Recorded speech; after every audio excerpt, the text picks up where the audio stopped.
Friends, dealer junction में आपका स्वागत है। मैं बरखा शर्मा आपके सामने जो हम आईपीसी की सीरीज कर रहे हैं उसको अब आगे बढ़ाएंगे। अब तक जो हमने देखा है वो देखे हैं हमने चैप्टर 8 तक। तो जो सबसे पहले हमने चैप्टर देखा था उसको देखने से पहले हमने देखी थी आईपीसी के इंडेक्स। आईपीसी के इंडेक्स को देखा था तो हमने देखा था सबसे पहले चैप्टर 1 था हमारा प्रारंभिक, जो था 1 से लेके 5 तक। फिर चैप्टर 2 था जो सामान्य स्पष्टीकरण था 6 से लेके 52 क तक। फिर चैप्टर 3 था जो था दंडों के विषय में 53 से लेके 75 तक। फिर चैप्टर 4 था हमारा साधारण अपवादों के विषय में जो था 76 से लेके 106 तक। चैप्टर 5 आया था हमारा वो अबैटमेंट से रिलेटेड था, दुष्पीड़न के विषय में था 107 से लेके 120 तक। फिर एक बीच में चैप्टर आया चैप्टर 5 जो था 5A, जो कि था किसके विरुद्ध, आपराधिक षड्यंत्र के विरुद्ध, जो था 120A और 120B।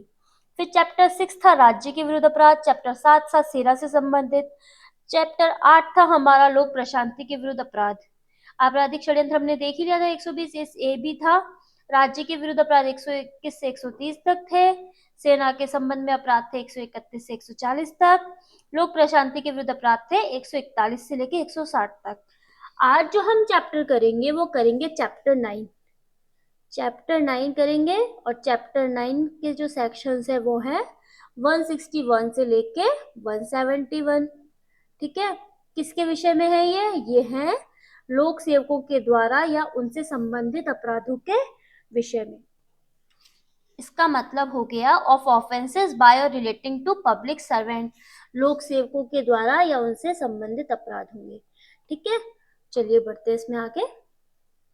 तो जो सबसे पहले आता है इसमें आते हैं इसके दो महत्वपूर्ण बिंदु। इसके महत्वपूर्ण बिंदु क्या है, ये है इसके दो महत्वपूर्ण बिंदु। तो देखते हैं। तो सबसे पहले आता है कि इस अध्याय का मतलब क्या हो गया, चैप्टर 9।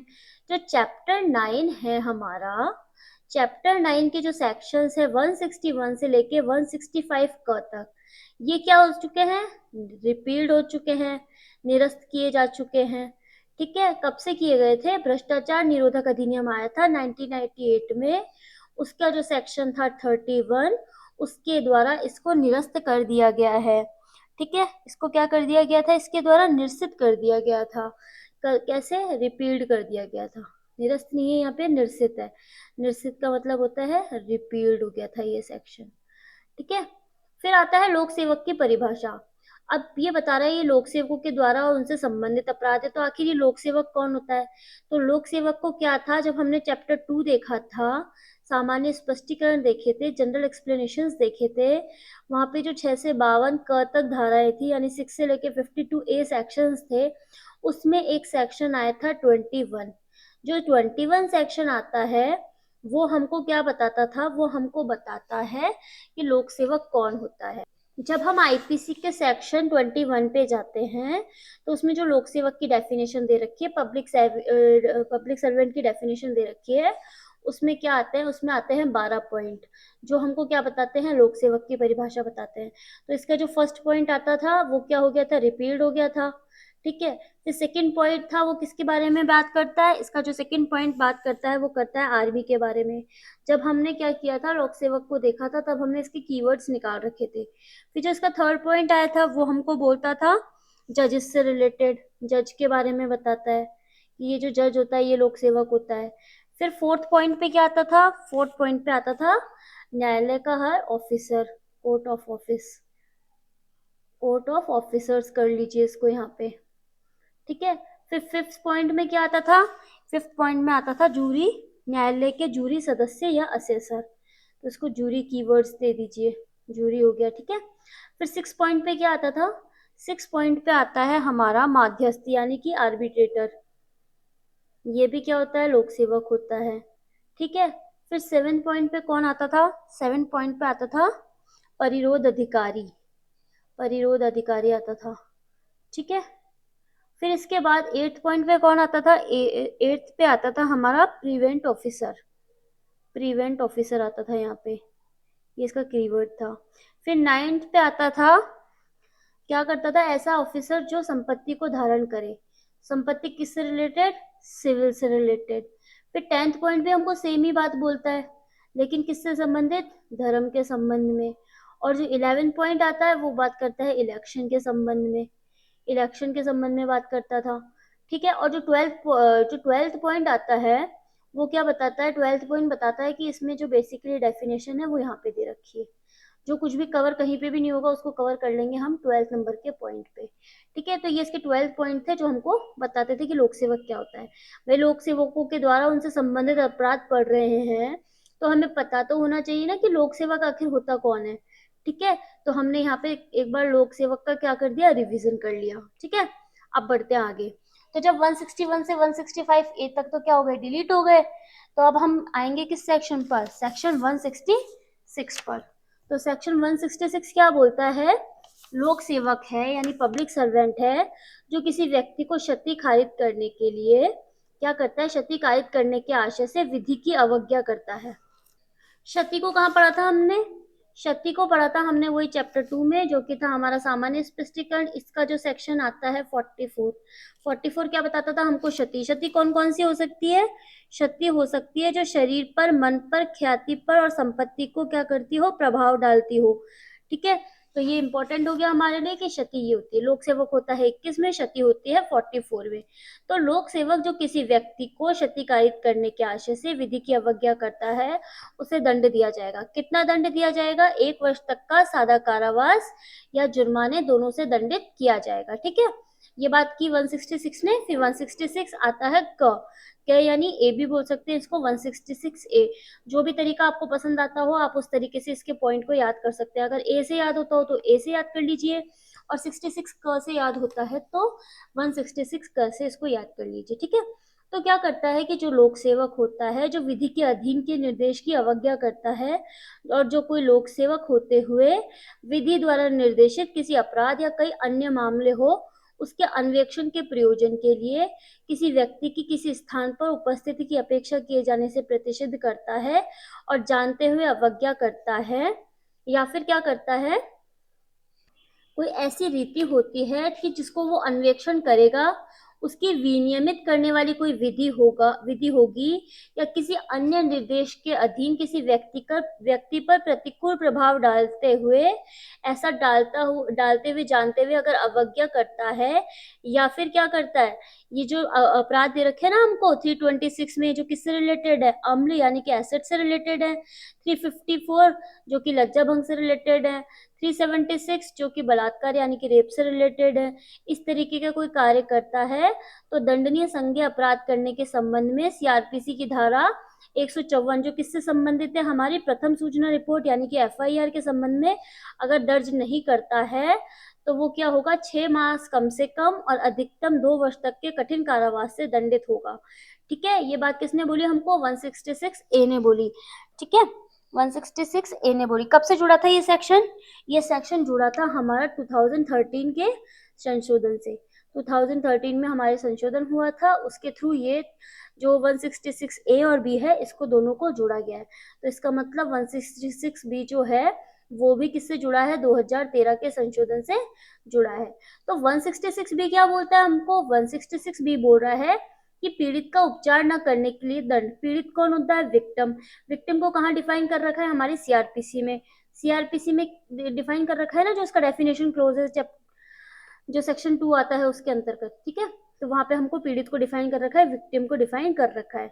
चलिए बढ़ते हैं आगे। तो क्या बता रहा है कि जो कोई लोग यानी कि पब्लिक, प्राइवेट यानी कि निजी, अस्पताल हो यानी कि हॉस्पिटल हो, कहाँ कहाँ पे हो, या तो सेंट्रल गवर्नमेंट या फिर स्टेट गवर्नमेंट या किसी स्थानीय निकाय या किसी अन्य व्यक्ति के द्वारा चला रहा हो जो इसका भार साधक हो, सीआरपीसी के जो 367 सी, सॉरी यहाँ पे मिसप्रिंट हो चुका है, यहाँ 367 नहीं आएगा, यहाँ पे आएगा 357 सी के उपबंधों का उल्लंघन करेगा तो उसे 1 वर्ष तक के कारावास से और जुर्माने या दोनों से दंडित किया जाएगा। ठीक है, आगे बढ़े। अब आता है 167। 167 क्या बोलता है, लोक सेवक यानी कि हमारा कौन सा सेक्शन आ गया, 21। क्षति कारित करने के आशय से यानी 44 कारित करने के आशय से अशुद्ध दस्तावेज रचता है, अशुद्ध दस्तावेजों को अगर रचता है तो वो दंड से दंडित किया जाएगा। कैसे दंड से, जो सादा होगा, कठिन कारावास से जो कि 3 वर्ष तक का होगा, या जुर्माने या दोनों से दंडित किया जाएगा। यहाँ पे दस्तावेज से क्या तात्पर्य है, यहाँ पे दस्तावेज जो होगा वो नॉर्मल दस्तावेज भी हो सकता है, ये इलेक्ट्रॉनिक अभिलेख भी हो सकता है। तो अगर हम एक्ट की लैंग्वेज देखते हैं तो ये बोल रहा है कि जो कोई लोक सेवक होते हुए ऐसे लोक सेवक के नाते किसी दस्तावेज या इलेक्ट्रॉनिक अभिलेख की रचना या अनुवाद करने का भार वहन करते हुए उस दस्तावेज या इलेक्ट्रॉनिक अभिलेख की रचना करता है, उसको तैयार करता है या अनुवाद करता है, जिससे वो विश्वास करता है कि ये दस्तावेज क्या है, अशुद्ध है, तो वो क्या करेगा, वो उसको दंडित किया जाएगा 3 वर्ष तक के सादा कारावास से या कठिन कारावास से, जुर्माने से या दोनों से। दस्तावेज को कहाँ डिफाइन कर रखा है? दस्तावेज को भी वहीं डिफाइन कर रखा है जहाँ है आता है हमारा चैप्टर 2। चैप्टर 2 का आता है सेक्शन नंबर 29। सेक्शन नंबर 29 हमको बोलता है डॉक्यूमेंट यानी कि दस्तावेज के बारे में, और जो सेक्शन 29A आता है वो हमको बोलता है इलेक्ट्रॉनिक अभिलेख के बारे में। ठीक है, फिर आता है 168। 168 हमको बोल रहा है लोक सेवक होगा जो विधि विरुद्ध रूप से व्यापार में लगता है तो उसे कैसे दंड से दंडित किया जाएगा, सादा कारावास से जो 1 वर्ष तक का हो सकेगा, जुर्माने से या दोनों से दंडित किया जाएगा। फिर आता है हमारा सेक्शन 169। 169 हमको बोलता है लोक सेवक है जो विधि विरुद्ध रूप से यानी क्या करता है, किसी संपत्ति का क्रय करता है या उसके लिए बोली लगाता है। यहाँ पे क्रय इन्होंने नहीं लिखा, टाइपिंग मिस्टेक हो गई है। तो अगर कोई संपत्ति को क्रय करता है या उसके लिए बोली लगाता है तो उसे 2 वर्ष तक के सादा कारावास से, जुर्माने से या दोनों से दंडित किया जाएगा। और अगर ये संपत्ति क्रय कर ली गई है तो उसे क्या कर लिया जाएगा, अधिहित कर लिया जाएगा। ठीक है, ये बात किसने बोली है हमको, 169 ने बोली। अब आता है हमारा सेक्शन 170। 170 हमको बोलता है लोक सेवक का प्रतिरूपण। क्या बोलता है, लोक सेवक का प्रतिरूपण। तो क्या करेगा, जो कोई भी व्यक्ति होगा, क्या करेगा, जो कोई भी व्यक्ति किसी विशेष पद को, जो कोई भी व्यक्ति किसी भी क्या करेगा, किसी भी विशिष्ट पद को वो क्या करेगा, लोक सेवक के नाते धारण करेगा। लोक सेवक के नाते धारण करने का उपदेश यह जानते हुए करेगा कि वह ऐसा पद धारक नहीं करता। तो यहाँ पे उपदेश का क्या मतलब हो गया, उपदेश का मतलब ये हो गया कि वो कोई मिथ्या अभिकथन करेगा, कोई ढोंग करेगा, अपने कार्यों के द्वारा ये संकेत देना कि कोई पद धारण किया हुआ है या इस संबंध में कोई कार्य करना। मान लो कि एक पुलिस ऑफिसर है,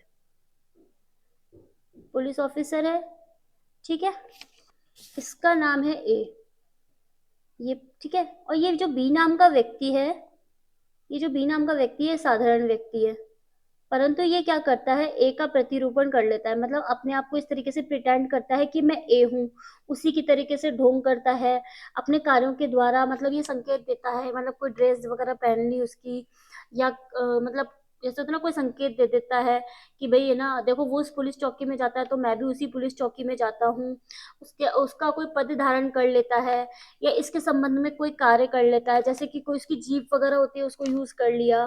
ठीक है, तो इस तरीके का अगर कोई काम कर लिया तो वो उसका क्या करता है, प्रतिरूपण करता है।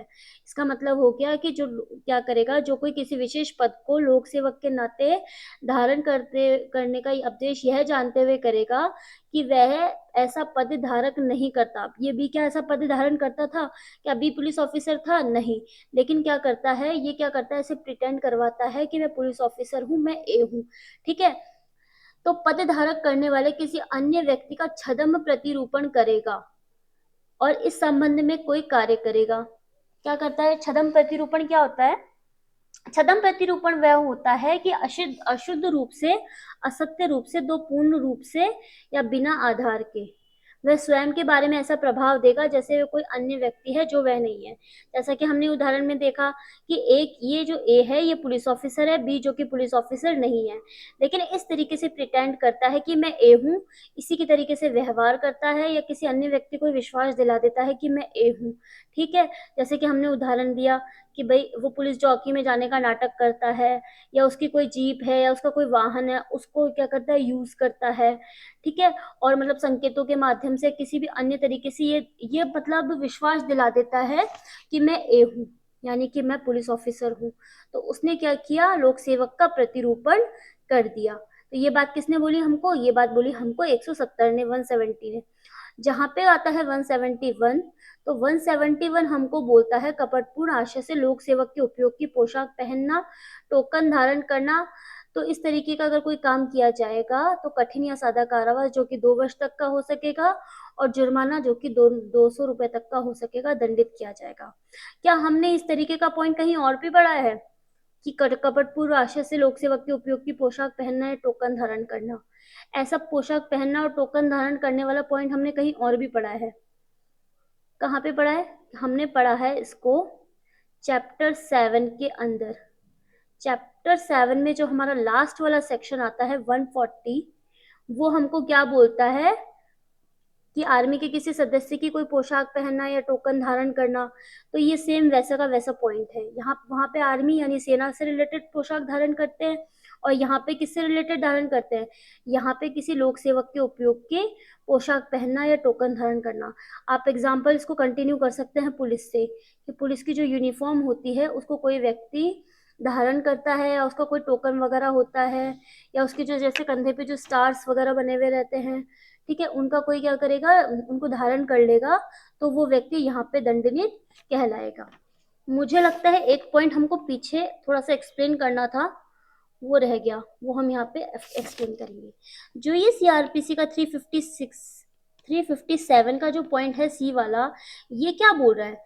जैसे कि 66 बी जो हमको बोल रहा है कि पीड़ित का उपचार न करने के लिए दंड, तो जो 357 का सी है वो हमको ये बोल रहा है कि भाई जो सभी लोग यानी कि पब्लिक, प्राइवेट यानी कि निजी हॉस्पिटल, चाहे वे सेंट्रल गवर्नमेंट से स्थापित हो, चाहे स्टेट गवर्नमेंट से इस्टेब्लिश्ड हो, स्थानीय निकायों के हो, या किसी अन्य व्यक्ति के द्वारा चलाए जा रहे हों, और जो आईपीसी के सेक्शन 326A, 376, 376A से लेके ई तक इस तरीके के अगर कोई अपराध किए जाते हैं, तो जो पीड़ित को है ना क्या दिया जाएगा? निःशुल्क निःशुल्क क्या दिया जाएगा? निःशुल्क यानी कि फ्री में क्या दी जाएगी? प्राथमिक उपचार दिया जाएगा। प्राथमिक उपचार दिया जाएगा उसको। किसको दिया जाएगा? पीड़ित को। पीड़ित को कहाँ पे डिफाइन कर रखा है? सीआरपीसी में डिफाइन कर रखा है। कहाँ पे कर रखा है? सेक्शन 2 में कर रखा है। ठीक है, और मतलब प्राथमिक या चिकित्सकीय उपचार उपलब्ध करवाएगा। और ऐसी घटना, कौन सी घटना? जो यहाँ पे अपराध दे रखे हैं उनसे रिलेटेड जो सूचना होगी वो तुरंत किसको दी जाएगी? पुलिस को दी जाएगी। किसके द्वारा दी जाएगी? भाई जिस भी हॉस्पिटल में आता हो, चाहे लोग यानी कि पब्लिक, प्राइवेट, किसी स्थानीय निकाय के द्वारा संचालित हो, किसी अन्य व्यक्ति ने संचालित किया हो, या सेंट्रल गवर्नमेंट या स्टेट गवर्नमेंट के द्वारा उनको स्थापित किया गया हो, वो जो हॉस्पिटल के प्रबंधक होंगे वो क्या करेंगे? तुरंत सूचना देंगे पुलिस को। ठीक है, ये किसने बोली हमको? 166 बी ने। किस सेक्शन को कवर करते हुए? सीआरपीसी के सेक्शन 357 सी को कवर करते हुए। ठीक है, देखिए हमने कहां से कहां तक सेक्शन देखे थे इसके हमने सेक्शंस देखे थे 161 से लेके 171 तक, जिसमें से कुछ सेक्शंस डिलीट थे जो थे हमारे 161 से लेके 165A तक। ठीक है, ये बात कहाँ पे बोली हमको? चैप्टर 9 ने। तो आज हमने जो चैप्टर किया है वो कौन सा चैप्टर किया है? चैप्टर किया है हमने चैप्टर 9। चैप्टर 9 को हमने किया है। तो अगर आपको ये सीरीज अच्छी लग रही हो, हमारी आईपीसी की सीरीज अच्छी है, हम कंटिन्यू सारे चैप्टर्स करवा रहे हैं। हमने जो आईपीसी की सीरीज शुरू करवाई है वो हमने ऐसे बीच में नहीं छोड़ी है। हमने फर्स्ट चैप्टर यानी कि जो हमने इंडेक्स शुरू करवाई थी उसके साथ आज हमने इतने सारे लेक्चर ले लिए। हमने कंटिन्यू सारे चैप्टर अभी तक कवर करवाए हैं इसके अंदर। तो अगर आपको प्लीज़ ये सीरीज अच्छी लग रही हो तो आप इसको लाइक, शेयर और सब्सक्राइब जरूर कीजिए, क्योंकि इन लेक्चर्स को बनाने में बहुत मेहनत लगती है। तो अगर आप एक लाइक, शेयर और सब्सक्राइब कर देंगे तो हमें भी थोड़ा मोटिवेशन मिलेगा कि भाई स्टूडेंट्स हमारा वीडियो देख रहे हैं, तो हम इनके लिए और प्रयास करें और कुछ नया अच्छा सा लेके आए, इसमें कुछ और जो नॉलेजेबल चीज़ें होंगी वो इसमें ऐड करें। तो प्लीज़ आप इसको लाइक, शेयर और सब्सक्राइब कीजिए। डीलॉ जंक्शन के साथ जुड़े रहिए। आप हमारी ऑफलाइन क्लासेस के लिए हमसे संपर्क भी कर सकते हैं, जिसका डिस्क्रिप्शन बॉक्स में नंबर दे रखा है। आप हमें टेलीग्राम पे भी ज्वाइन कर सकते हैं, वो भी डिस्क्रिप्शन बॉक्स में उसकी डिटेल्स दे रखी हैं। तो जुड़े रहिए डीलॉ जंक्शन के साथ। Thank you so much.